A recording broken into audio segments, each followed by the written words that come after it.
मनुष्य पैदा होने के बाद तमाम विषम सम परिस्थितियों से गुजरता है। इन परिस्थितियों में खुशियाँ होती है, अवसाद होता है, तनाव होते हैं, आशाएँ होती है, अपेक्षाएँ होती है, महत्वाकांक्षाएँ होती है। इसके बीच में जीवन कहीं खो-सा जाता है। अर्थात जीवन जीने की भी एक कला होती है। इस कला को कुछ बिरले ही जानते हैं। यह प्रबंधन कौन जानते हैं? जो जीवन के सबसे ज़्यादा नज़दीक होते हैं। सबसे ज़्यादा नज़दीक एक ऐसी शख्सियत आज आपके सामने है दोस्तों, जिनसे आज हम तारुफ़ करने जा रहे हैं, परिचित होने जा रहे हैं। तो इसी परंपरा को जब हम जीवन के पथ पर निर्वाहित करते हैं, उस परंपरा में हमारे सामने आते हैं श्रीमान मनोज जी शर्मा साहब। आइए इनसे बातचीत करते हैं। आपका मयूर टाइम्स में बहुत-बहुत स्वागत है सर। धन्यवाद बहुत-बहुत।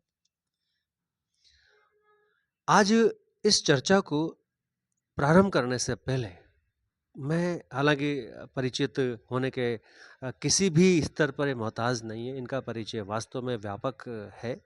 आइए पहले संक्षिप्त परिचय लेते हुए बातचीत को प्रारंभ करते हैं। मैं जानना चाहूँगा आपका संक्षिप्त परिचय। मेरा नाम मनोज शर्मा है। बेसिकली मैं राजस्थान से ही बिलॉन्ग करता हूँ, शेखावटी साइड से। बट फादर बिज़नेस के सिलसिले में यहाँ थे। अब लगभग 50-55 साल हो गए कोटा में, तो हम कोटा के ही हो गए मान लीजिए आप। जी। कोटा में आने के बाद में जीवन के बहुत सारे आयाम बदले होंगे। सबसे पहले तो पहला ही प्रश्न ये है कि आपकी दृष्टि में जीवन क्या है? एक्चुअली जब मनुष्य पैदा होता है तो साँस लेता है और जब जाता है तो साँस छोड़ जाता है।